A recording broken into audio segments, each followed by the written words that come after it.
handful of leaves.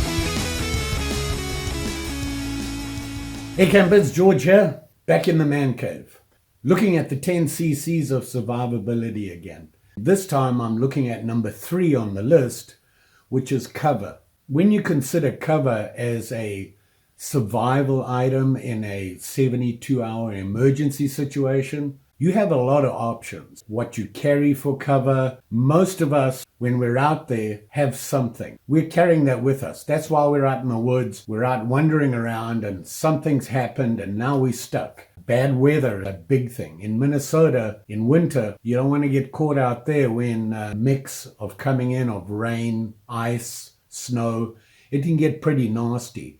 To protect yourself over a short period of 72 hours, which is what the list is designed for, you need to have cover. You've got to get out of that nasty weather situation. And the same thing goes as if, you're in a hot climate, you're in the desert. Summer in a desert, you need shade. You need to get out of the sun. Cover is an important thing. There is a lot of ways you can carry cover with you. You probably do it already without even thinking about it. Let's have a look at some of the options. This is the stuff that I carry with me. It's typically something I'll have in my pack with me, part of my 10 cc's list. I normally have a couple of different ones, simply by accident. It's what I choose to carry, and I can use these things. Going ahead, let's have a look at some. Okay, we discussed a regular top, like my DD hammocks, a nice big solid 3x3, 9 foot by 9 foot square top with a lot of tie-off points.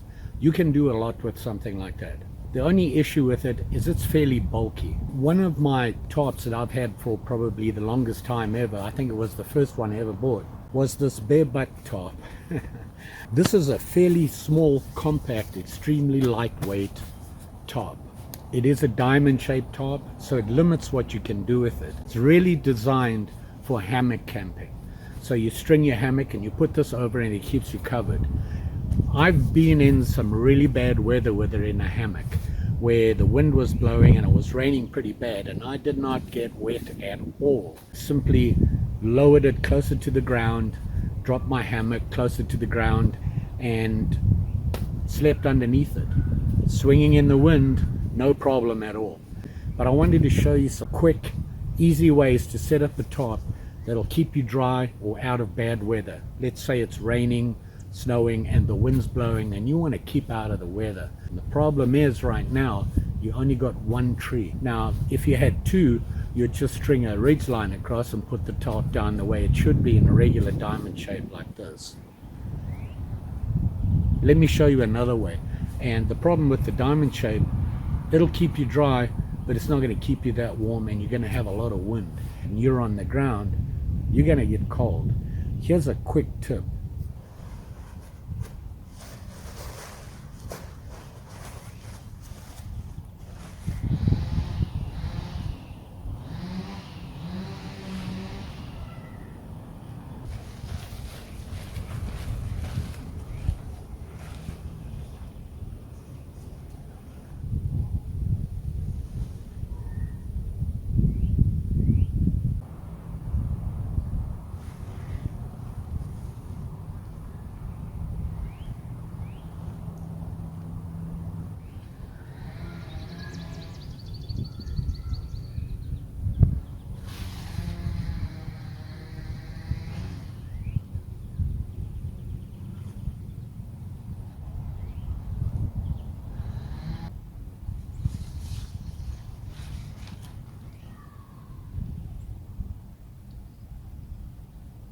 Can you see that?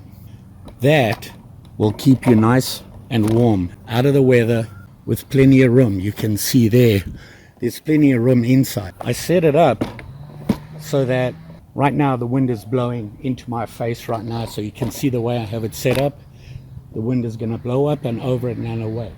You also have some protection from the tree if anything blows this way, but this is a nice simple setup if you have a small compact diamond shaped top. No trees, a walking stick will work. You don't need to have 2 trees to hang a tarp and get you out of the weather. Most people, when considering the list and looking at cover, typically think of something like this, an emergency blanket type thing, these emergency bivvies. There are other options out there. Like I said before, you probably got them in your pack already. The most obvious one here is a tarp. Let's say you left your base camp, you've gone on a walk, you have your day pack or whatever you take with you on your walk, and hopefully you're going to have these things with you when you go walking. If you don't, you should be doing that. Basically what it is a mini pack, a survival pack that you have on you at all times. If you leave your base camp, you're going to need to have that. Something as big and bulky as this, you don't want to be trudging around on a day walk. However, carrying a smaller item like a small tarp, a bivvy, an emergency blanket, or as I do, a poncho. They all can help in different ways. They're not specifically designed as an emergency item, but if you have them with you and they're part of your pack, they can work for you. Here's how. Check these out. The other thing that I always have with me in my pack is a poncho. And a lot of people say, "Oh, I'm not a big fan of a poncho." Well, there's 2 reasons I have it. One is if it starts to rain, and I'm still trudging out to where I'm going to go camp or whatever, I'm still on my hike, and I want to keep out of the rain. It really comes out of my pack easy. It's at the top, comes up, it's a big poncho, just literally pull it over my head, has a cover with a hood, and it covers my pack as well. The other reason is, cover. It's not big, it doesn't have tie-off points, but I'll show you how to take care of that. So this is my Frogg Toggs poncho. Extremely lightweight. You can squeeze it into anything. It gets pretty compact, and I just fold it up into its hood, and it's basically a square poncho. I'll show you what I mean.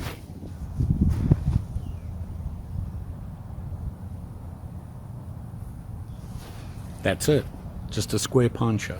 How am I going to make a cover with this? Check it out. First off, the poncho comes with no tie-off points. So basically what I have here, I've opened it up and it's an oblong right now.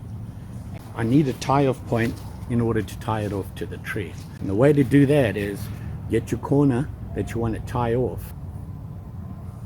Handful of leaves, put it inside, make yourself a little ball like that, and get your twine, your 550 cord, whatever. I've got bank line. So you got your little bauble there. Just go around, tie it off any way you want to, who cares, as long as the knot you use holds. So there it is. Now I have a strong tie-off point. It's not going to come undone. A lot of the times if you just tie it off without anything in that little bundle, it'll just slip off eventually. So there's a good way to make a tie-off point. Just using those 4 tie-off points made with just a handful of leaves in each tie-off point. The other thing I do is, because my poncho has the hood on it, I just use the toggles on the hood to tie it up so it doesn't leak. That'll be enough to keep me out of some really bad weather. It's going to help a lot more than just being exposed to the cold wind and rain. A simple solution, just using your poncho. And that's the reason I carry a poncho. It's not just something to keep me out of the rain, it's also part of my 10cc's for cover. There's a quick look at how you can use something you would typically have in your pack or with you when you're out and about in the outdoors, and suddenly you find yourself in a tough situation weather-wise or whatever. So as you saw, something like a small compact tarp can really help you out. And the way you set it up, knowing how to set it up in a tough situation, can get you out of some really bad weather. Very simple. You know, I like to carry a diamond-shaped tarp. They're small, they're compact, and for hammock camping, they're perfect. Like I said in the video, this guy saved me some nasty weather situations when I've been out camping, and it's worked just fine. But in really bad condition, you might have to change that layout. So hopefully those couple of videos you just watched will give you some ideas. A simple thing like my poncho. That can help. It's not a lot, but it'll certainly help and get you out of a bad situation and make it a little bit more comfortable for you while you have to sit it out. These guys can work. Bundle up in them, get you out of the weather. The problem is, over a long period, they become a kind of a situation because they limit movement for you and that sort of thing. And you're going to start suffering, certainly in cold conditions, cramps, things like that. So although these things are good in certain situations, I have this in my truck, I have it in a pack, they work great. This emergency blanket here is a nice thick solid one, and it's typically my floor mat. It has the reflective side and then the orange signaling side on the other side. So things like this, which don't take up a lot of room, they're not very heavy, can all work for you as cover. So don't your mindset that the cover needs to be an emergency blanket. There's other options. Look at what you carry with you. Will they work? When you're considering the 10cc's and cover, they need other things for them to work. Cordage, you need a knife, some sort of cutter. These are things that you can hunker down right away, get them up within a couple of minutes, and you're out of the bad weather, at least sheltered somewhat from it. So think about that. Anyway, hopefully this gives you an idea of how different way to have a look at 10cc's of survivability. Like I've always said, this list is very general. It's not specific. It says cover. The choice is yours. Have a look at what you have. Can you use it for cover? And of course, if you decide on something, test it out. Practice putting it up as quickly as you can in different situations, in different formations. You never know. It may just save you in a bad situation. So there you go, a quick look at the 10cc's number 3 on the list, which is cover. It's that important. So don't forget, like, share, subscribe. You know the story, and I'm pretty sure I'll be back with the rest of the list. We'll work our way down through there and have a look at it with my views, and maybe you can put a comment into what you use or what you think. I'm always looking at those comments to see what people do, think, use. And hopefully other viewers will be able to look in the comments and see what you do. Just say. Thanks for watching. Bye.